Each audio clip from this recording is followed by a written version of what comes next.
Welcome to Critical Blues Reviews. I'm your host, Critical, and today we're going to be reviewing the movie that has been talked about. I got almost like 1,000 views. It's probably my highest view count out of all the videos that I've done. This is an acclaimed film. People have been talking about this. They've had dancers dancing to this. People have been cosplaying to this film already. People were wearing the costumes on Halloween, and the movie hasn't even come out yet. You know what I'm saying? It was like it was a totally different year. This is in October. You know what I'm saying? That they're cosplaying, and the movie came out in January. So yeah. So I'm kind of excited. I was pretty excited to see this film, and the film I will be reviewing is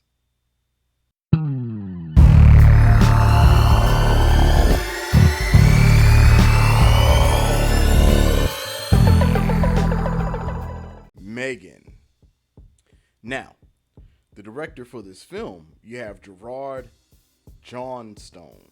Now, that does sound like a porno name, but he's known for directing Housebound and The New Legends of Monkey. Now, I have seen none of these films. I haven't seen any of these films, but maybe you have. I haven't seen these films.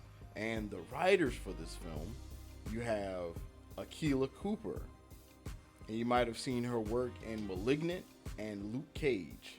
Now she's a sister. Now I'm gonna bring that up later on. Why I am putting it out there that she's a black woman. I'm gonna let you know why, because I'm excited about a possible sequel, and I'll break all of that down a little later. And also, you have James Wan. You might have seen his work with *Saw* and also *Malignant*. So James Wan really does like Akilah Cooper. You know what I mean? They've worked on a couple of films together. Now, the log line for this film. You have a brilliant roboticist who works for a famous toy company, has a hard time being a guardian to her niece who lost her parents to tragedy. Not having the time, the roboticist completes a life-size doll to fill her responsibility, but the doll go crazy. So, the characters for this film. You have Gemma, played by Allison Williams. You might have seen her work in Get Out. I've known her. She always plays like a villain. That's like the first work I've ever seen her in. I don't know if that's her first film or not, but that's the first work I've seen her in, and she does a good job. It was another film that she played in, and she started off kind of like a villain, but then she turned into a good person at the end. I don't know, but it was like a horror movie. But it was like a Netflix film. I can't think of the name of it right now. You have Katie, played by Violet McGraw. You might have seen her work in The Haunting of Hill House. You have Megan, the actual, the body, you know what I'm saying, of Megan, played by Amy Donald. You might have seen her work in Sweet Tooth. Hopefully we get a season 2 for Sweet Tooth. I really like Sweet Tooth. I know it was adapted from a graphic novel. I can't wait for that to come out. One who did the voice for Megan, a voice actor for Megan, that is Jenna Davis. You might have seen her in Raven's Home. You have Tess, played by Jen Van Epps. You might have seen her work in Cowboy Bebop. And you also have David, played by Ronnie Chiang. You might have seen his work, The Shang-Chi, The Legend of the Ten Rings. I definitely like that character in this film, but I'll save that for my likes. But let me tell you my experience walking into this film. Jesus, man. I don't get people that come into movie theaters to talk, man. Like, for real. Like, you can stand outside and talk. These motherfuckers, excuse me, like, they pissed me off. They pissed a lot of people off in the movie theater. They came in there to huff and talk, and it was like, I'm trying to assess how I'm going to articulate what I want to say to them, because I didn't want to come off rude. I'm gonna give y'all a chance to kind of be quiet. You know what I'm saying? And you kind of wait. You had some people in there shaking their popcorn, basically letting them know, hey, be quiet. But they're talking, they're shaking their popcorn, so it really wasn't helping. You know what I mean? So I'm like, all right, should I just go and just, just get the manager, or should I walk over there and walk over to them and be like, yo, can y'all please be quiet? I wanted to be cool at first, you know what I mean? But, luckily, before I even made my decision, because I was like, all right, I'm not going to walk over there. You know what I'm saying? I could put myself in danger. I don't know how these people are. You know what I'm saying? I don't want to stand up and scream, yo, shut the fuck up. You know what I'm saying? Be on my New York shit. Like I was born there. But by that time, somebody else played the middle. I can't tell it was a woman or a guy. But regardless to the fact, I thought it was a woman at first. But I assumed it was a woman. He said, hey, could y'all please be quiet? Like, you know what I'm saying? All of that. Y'all, doing all of that extra talking, like, this is a movie, you know what I mean? And then so after that, I was like, all right, cool, that's the warning, cool, you know what I'm saying? I don't have to do anything for right now. And then, as soon as they got through, moments later, then they start talking again, and it's like, yo, what the fuck? So I was like, all right, they got their warning, I'm gonna get up and get the manager, you know what I'm saying? And let them sit in, tell them, hey, why don't you come in and sit in, find out where the noise is. They keep making noise, put them out. You know what I'm saying? After that, I got up, and then I think they saw me get up, and then all of a sudden they started leaving. I mean, it was like they were just coming in, just making noise, just to make noise. It was so weird and so rude. It was like, stand outside and make noise if you need to make noise. I didn't get that. But anyway, to the movie. All right, so my likes for this film. Great intro. I totally was digging the toy Perpetual commercial. It had me engaged. I actually saw the first 30 minutes before I actually watched the movie in the movie theater. I like to do that. I like to watch the first 30 minutes at home, if I have the opportunity. That way I can use the bathroom, do whatever I want to do, and don't miss out on anything. But this one was cool. It was like it was weird because the first 30 minutes, I didn't find anything funny. When I watched it again at the theater, I actually found the comedy in it. It was like, oh, this is kind of funny, which I didn't find the first time for some weird reason. But it was funny, like the little toy Perpetual doll. His name was Leroy. And, and it was like a situation that happened where Leroy fell on the ground, you know what I'm saying? And the toy was like, help me, Katie. It was funny. It was farting and stuff. It was a hilarious scene to me. I definitely found that scene funny. I definitely dug the comedy and the slow scenes. I know most of us are used to maybe like Evil Dead, that was more of a comedy horror, but definitely when it was slow, you had comedic scenes. Actually, yeah, comedic scenes through the slow scenes and also through the action scenes as well. But I would say the one that probably fit the bill of having comedy through the slow scenes would be Cabin in the Woods. Like when it was slow, and that's when I started to respect that style of when it's slow, have it somewhat comedic. It doesn't have to be, don't have it be silly, you know what I'm saying, or a parody, but just have it where it's just comical. Like these characters happen to be comical, like it's like everyday people. Like you have certain people that's just comical, just have but they're in a horror movie, you know what I mean? So I definitely dug that. As I mentioned before, David was hilarious. I mean, he was a total dick in this film. I mean, he was throwing things. I thought he was funny. I found myself the only one laughing at certain I believe to be comical situations. But I definitely found David. I mean, David was a dick, but he was definitely hilarious. The expression in Megan's eyes, because Megan, she had a resting bitch face, and Megan was a little bit of a clit. You know what I'm saying? She would be up. The aunt would tell Megan, not to do certain things, and Megan is like, okay. So then, usually Megan is basically programmed. Give you the background. Megan is programmed to Katie. And however Katie is feeling, Megan is there to support her. Megan is there to protect her physically and mentally. And so when the aunt who created Megan was like, hey, don't interrupt certain things. But then when Katie would do something, when she was doing something that Gemma didn't like, Megan would just look at Gemma like, I ain't about to say shit. I ain't about to say a goddamn thing. You want me to shut the fuck up? You handle it. And then it was funny because Gemma, because the thing was, like one situation, Gemma didn't like when Katie would not use a coaster. Megan would be there to kind of correct Katie. And so Katie put the cup on the table and out on the coaster, and Gemma looked at Megan like, you're not going to say anything? But she already told Megan not to, when she's having a conversation with Katie, don't get involved. Megan just looked at Gemma like, zzz, zzz, and just smirked and like, zzz, and just looked away. Yo, that shit was hilarious. I found this movie to be hilarious, man. It was a hilarious film. Allison Williams, actually, she did a great job playing an overwhelmed clit. You know what I'm saying? Like, for real. Like, she was a clit to her neighbors. I get it, you know, about the neighbor's dog and stuff. But hey, it's Gemma's, that's Gemma's gate. You know what I'm saying? She was like, yo, fix the gate. You know what I'm saying? You got a problem. Like, I get it. It's my dog or whatever the case. But at the same time, I mean, like, I had a dog. It was like a dog that stayed next door that would come over in my yard. You know what I'm saying? You know, we just put bricks up there, like, so the dog wouldn't come over. You know what I'm saying?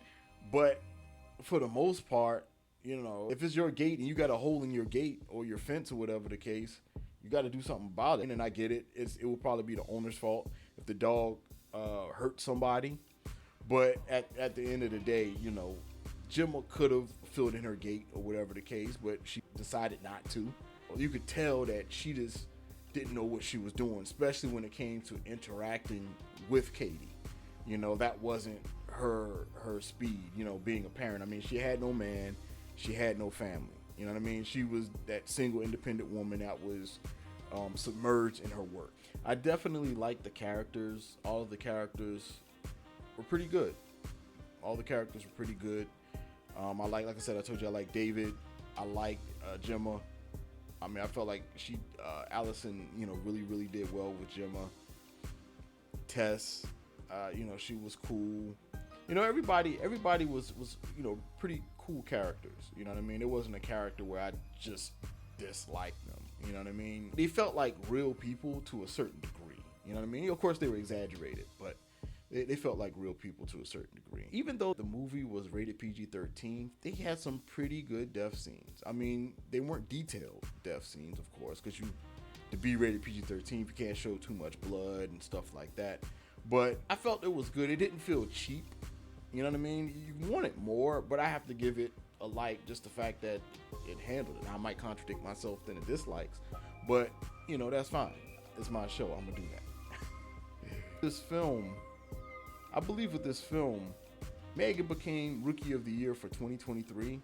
So far, I know it's still the beginning, and we have a long ways to go. Evil Dead has to come out. I believe that Art the Clown, he's Rookie of the Year of 2022. I mean, but yeah, definitely Megan, with Megan's personality, I definitely feel that she's rookie. She could be Rookie of the Year. I know it just, like, again, it just started off, but definitely she could be Rookie of the Year. Also, Megan's mechanical movements. The actress Amy Donald did such a great job in portraying the robot. Remember in the trailer, for those who didn't see the film, when she walks into the door, she has the glasses on. She takes the glasses off. I mean, it was, you know, like she had that commanding energy when she came in the door. That, like, she just came in like hardcore. You know what I'm saying? So I definitely big up, you know, the actress Amy Donald that played her role. She did a really great job in making that character almost feel. I mean, the character felt like an android, but it almost gave you that real, you know, like that real essence, you know, so to speak.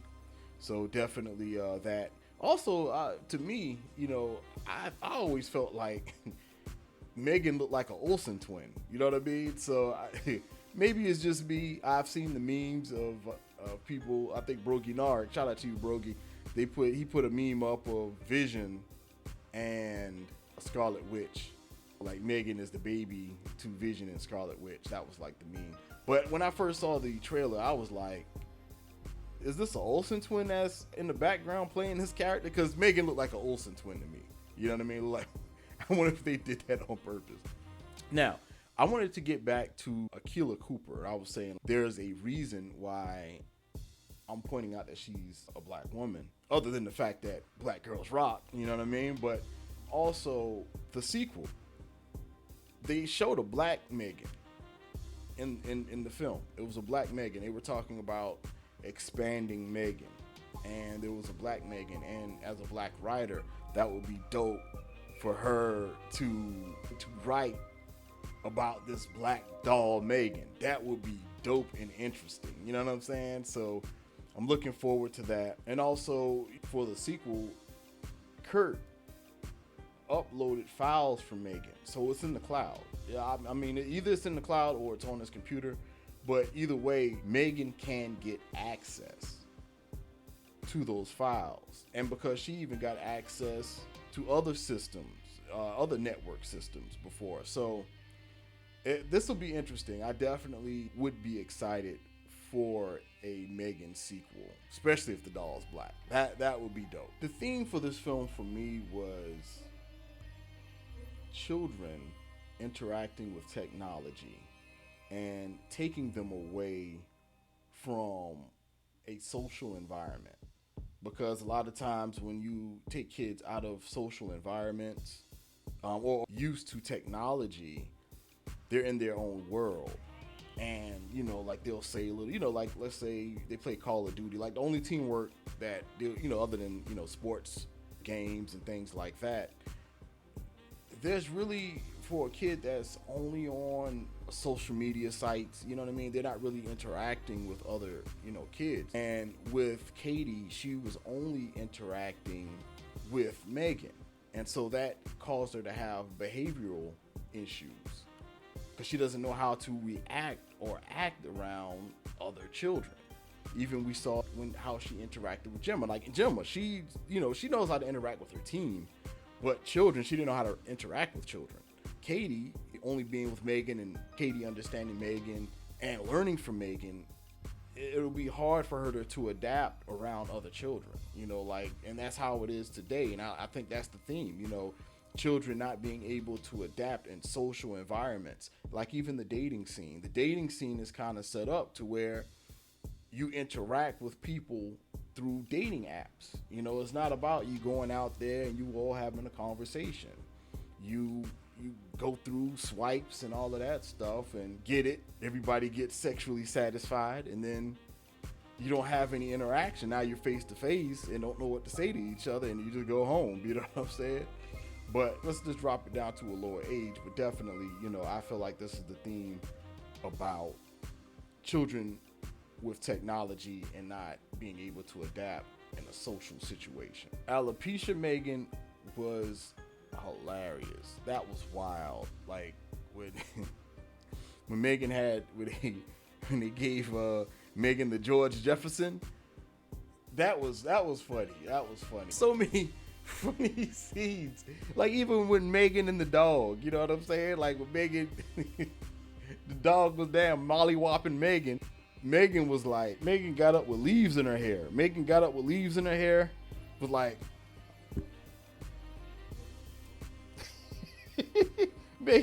Megan got up and said, the temperature is rising. Yo, Megan was hilarious, man. I definitely enjoyed Megan. But with enjoying Megan, you also have to give the dislikes. Unfortunately, I do have dislikes for Megan. All right, like I said before, I can contradict myself. This should have been a rated R film. They did a good job with the current rating, don't get me wrong. But with the rated R rating, this would have solidified this android to be in the forefront for the new horror wave character. That's what set aside different characters like Texas Chainsaw Massacre. And I get the first Texas Chainsaw Massacre didn't have any blood or anything like that, but it was just creepy. Like they had a creepy family. But if you notice, Leatherface is not really up there with, like, you don't hear people talk about Leatherface with Michael Myers and Freddy and Jason. Like they're known for their kills, you know what I mean? But, you know, definitely Leatherface is a legend.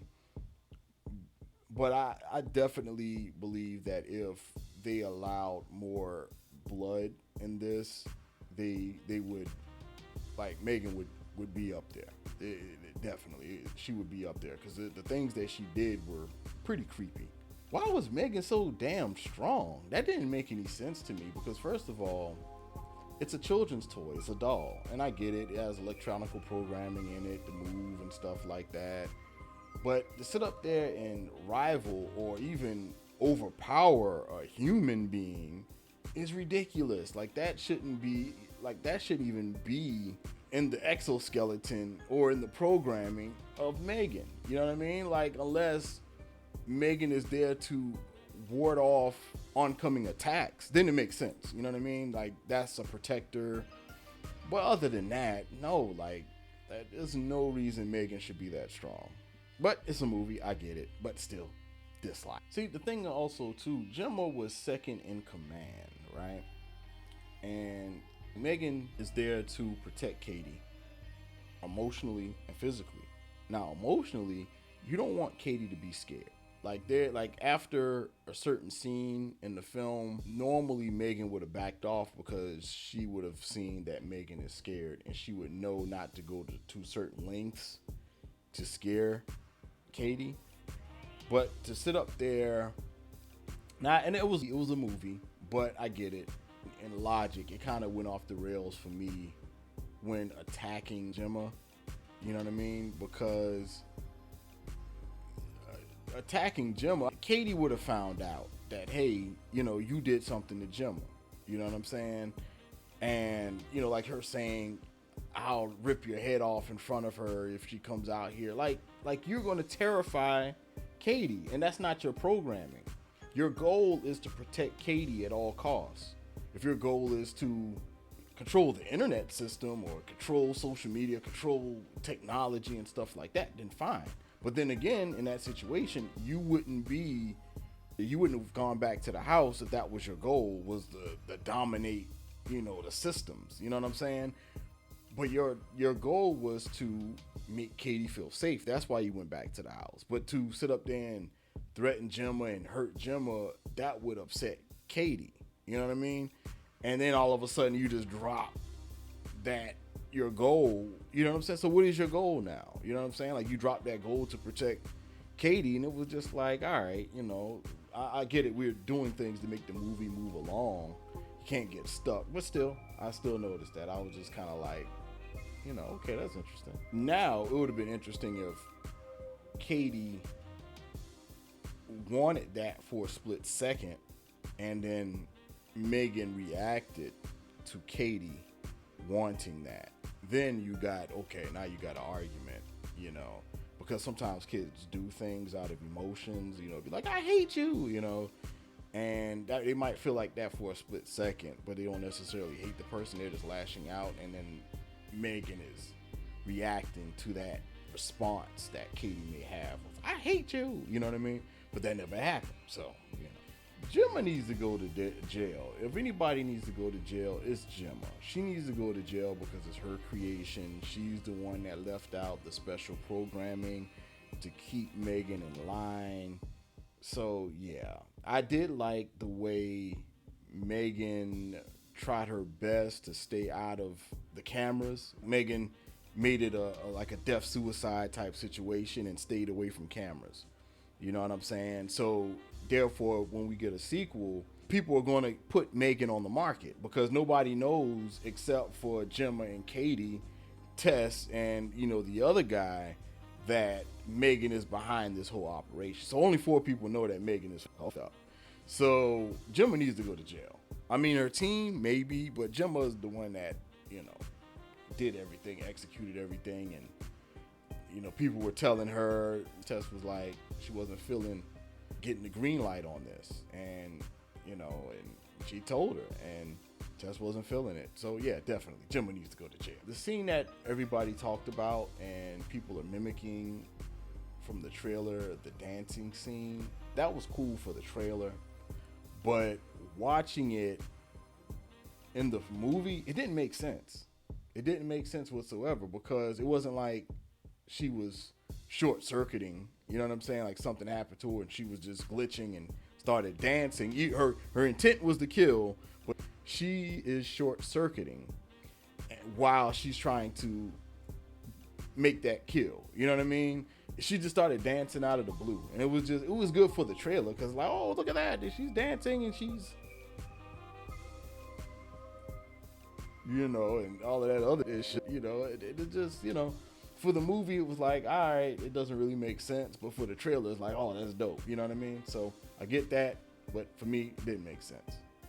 Now the comparison, I compare this movie to AI and also Child's Play, the 2019 version. Now, AI, of course, you know, the android, you had the kid android, not a horror film, of course, but it was, you know, certain times you had the android would short circuit to a certain degree. I think when it was eating and something like, it was, you know, stuff like that. We got to witness that. We also the AI beginning to become into its own consciousness. Now it wasn't a dreadful thing, but still, you know, we got to witness that. That was the comparison, and also Child's Play 2019 with Mark Hamill as the voice and Michael Clark Henry. That one was interesting because that Child's Play wasn't about being possessed. That Child's Play was about programming, like an error in the programming, and the attachment that Chucky had with the user. Chucky was, you know, taking in, like, watching horror movies, and he came in with the knife. Like, Chucky didn't understand. They didn't really understand reality from fiction. Now, M3gan is a little different, but she was coping with human ways to eliminate something. You get rid of them. She was learning about life and death. With death, you don't come back. And so if you are bothering Katie and you're eliminated, you take your life away, then there's no way you can bother Katie again. So my rating for this film, I rate this film 8 toy perpetual ish balls. That's what I rate this film. 8 toy perpetual ish balls. You know what I'm saying? Got to see the movie to understand what I'm talking about. It's at the beginning. Once you watch the beginning, you totally know what I'm talking about. And that is it for Critical's Blue Reviews. Please like and subscribe. I think I'm gonna put it over here. Yeah, please like and subscribe, and tell me what you think. Tell me what you think about the movie, if you enjoyed it or not, and would you want to see a part 2? And do you think M3gan is going to be black in the sequel? I think so. Black Rider. They showed the black doll. M3gan is in the clouds. The consciousness is in the clouds. So hey, we're gonna get a black M3gan. You know what I'm saying? And you know, she's gonna be "Let Me Rock." You know what I'm saying? What's the Lil Uzi Vert, the song he got? But anyway, yo, that is it for Critical's Blue Reviews. Like, subscribe, tell me what you think. All right, leave it below in the comment section, and y'all have a good night.